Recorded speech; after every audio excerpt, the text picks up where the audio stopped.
Magandang 2:30 ng hapon, my friends. O, kain po tayo ng kamote. Yan. Binili kami ng asawa ko. Sarap po. Kung ko lang po ito. Kung ito po yung sira na. Hindi ko nilagay sa frigidaire, pero mayapot-yapot. Ewan ko lang po.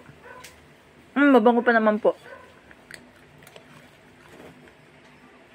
Kain po kayo, kamote. Ako po yung napagod gawa ng ayaw ko pong gamitin yung washing machine. Talagang nagka-washing machine kami nun sa Maynila. At saka dyan sa Mulanay. Hindi ko po gustong gamitin baya. Sisira na lang ayaw kong gamitin ha. Hindi baga po masyadong malinis. Parang hindi ako natutuwa nung kailangan po talaga kuskus ng kamay. Tapos maaksaya pa sa kuryente. One.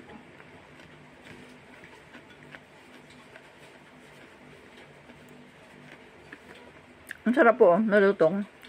Kamote. Original by my husband. Ngade. Ngade silip daw din eh. Ngade.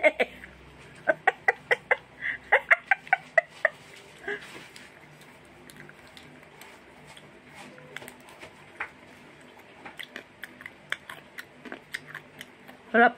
Nandade oh. Tama. Ito oh, hoy. Kamote. Huy. Ay oh.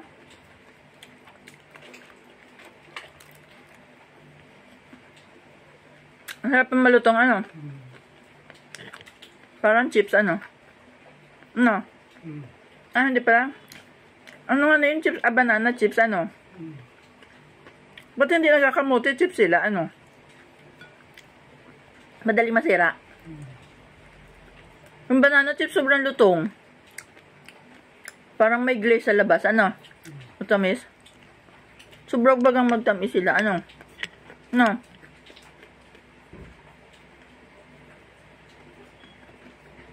Sino dati ang atinda? Ito? Huwag ka na magadagdag pa doon. Tama ni salitang yun.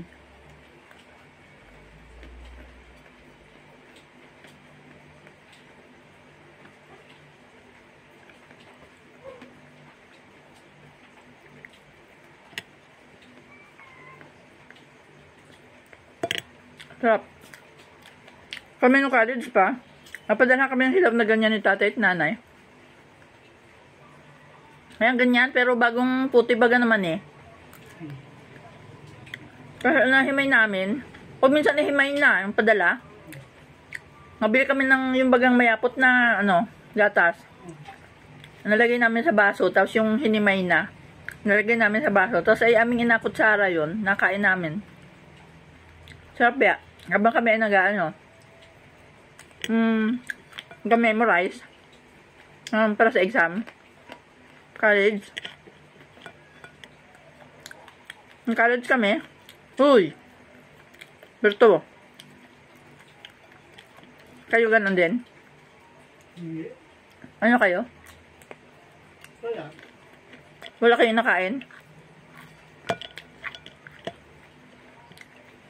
Kami habang nag-memorize may pagkain. Ngata ng mani.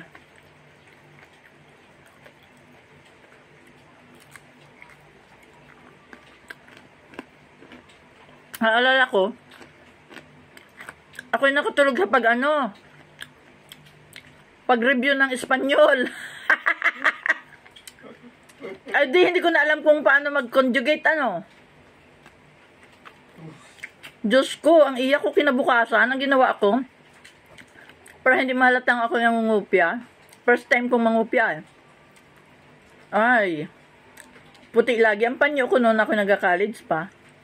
Sinulat ko ng doon, ng lapis, yung conjugation ng o, as, a, ais, amos, ain, ganyan. Yung bagang panghuling conjugation, nga dugtong. Diyos ko, Isus! Saka nervyusan kung ako'y makita ng professor, pinagpawisan ako. Nang pinagpawisan ako, di siyempre yung pawis ko, ganonin ko sa mukha yung panyo, ano. Tanggalin ko yung pawis at gawa ng takot-takot ako mahuhuli sa pagkopya. Nang inahanap ko na abit yung conjugation na sinulat kong lapis doon sa puting panyo. Wala na, yung erase na lahat yung panyo. Diyos ko, nagkatawanan yung mga katabikot na doon sa mukha ko, maraming madumi. Yun yung lapis. Kakaya. Simula nag-igi ako, nagtino. Hindi na, nakatulog ako. Hanggang wala akong alam. Nakahiga ta ako habang ako nag-memorize. Bye! Love you. Thank you.